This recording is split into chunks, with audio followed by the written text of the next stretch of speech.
एक 65 साल के बुजुर्ग ने डॉक्टर से कहा, डॉक्टर साहब, अस्पताल में मैं ज्यादा पैसे देने को तैयार हूँ, पर मेरे इलाज के पूरे समय नस जरा सुंदर रखना। डॉक्टर बोला, अंकल, इस उम्र में आप ऐसी बात कर रहे हैं। अंकल बोले, डॉक्टर, आप गलत समझ रहे हैं। मेरे 2 बेटे हैं, नस सुंदर होगी तो दोनों उल्लू के पट्टे सुबह शाम 2 बार मेरे हाल पूछने आएंगे। पिता पुत्र से बोले, बेटे, तुम इतने महान बनो कि तुम्हारा नाम दुनिया के चारों कोनों में फैले।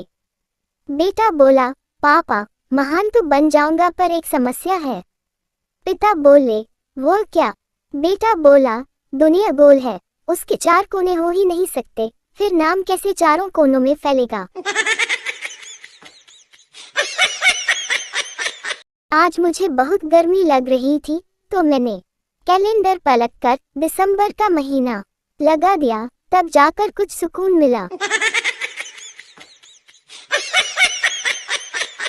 एक आदमी बारिश में भीगते हुए ठिठुरता हुआ जा रहा था। एक लड़की जो छाता लेकर जा रही थी, वो बोली, आप चाहे तो मेरे छाते के नीचे आ सकते हैं। आदमी बोला, नहीं बहन जी, मैं ठीक हूँ, कहकर आगे बढ़ गया। आप सोच रहे होंगे, कितना शरीफ आदमी था। जी नहीं, दरअसल पीछे पीछे बीवी आ रही थी। पहले 5 होते थे जिनसे छुटकारा पाना बहुत कठिन होता था, अब 7 हो गए। काम, क्रोध, लोभ, मोह, अहंकार, फेसबुक और इंस्टाग्राम। गजोधर जी के घर में बिजली मीटर की रीडिंग बहुत कम आया करती थी। जब बिजली अधिकारियों को शक हुआ तो गजोधर जी के घर पहुंच गए और बोले, हम मीटर चेक करने के लिए आए हैं। तुमने जरूर मीटर के साथ जरूर कुछ छेड़खानी कर रखी है, जो हर महीने बस 3-4 यूनिट ही बिजली खर्च बताता है। गजोधर जी बोले, मीटर की रीडिंग बिल्कुल सही है साहब, क्योंकि हम बिजली तभी जलाते हैं जब हमें लालटेन ढूंढनी हो।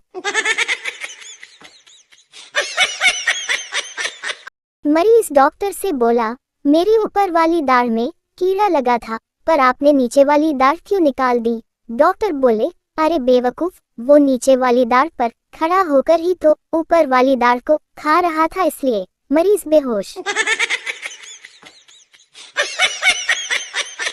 पत्नी बोली, तुम दफ्तर चले जाते हो तो मुझे बहुत घबराहट होती है। पति बोला, तुम चिंता ना करो, मैं इतनी जल्दी लौट आऊंगा कि तुम्हें पता भी नहीं चल पाएगा। पत्नी बोली, यही सोचकर तो और घबराहट होने लगती है। वरुण अपनी माँ से बोला, क्या पीला रंग महंगा मिलता है?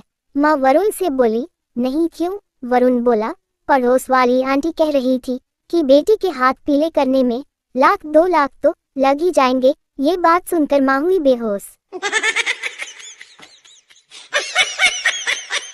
रात को नीता ने पति को झंझोड़ कर उठाते हुए कहा, उठो, घर में चोर है, वो तुम्हारी जेब में हाथ डाल रहा है। पति ने बेफिक्री से जवाब दिया, इसमें मुझे जगाने की जरूरत ही नहीं है, ये तुम्हारा और चोर का आपसी मामला है। प्रेमी प्रेमिका के साथ कार में जा रहा था। गर्मियों के दिन थे। प्रेमी ने प्रेमिका से कहा, कार की खिड़कियां खोल दो, बहुत गर्मी है। प्रेमिका बोली, तुम्हारा दिमाग खराब है, इस तरह तो हमारे पड़ोसी जान जाएंगे कि हमारी कार एयर कंडीशन नहीं है।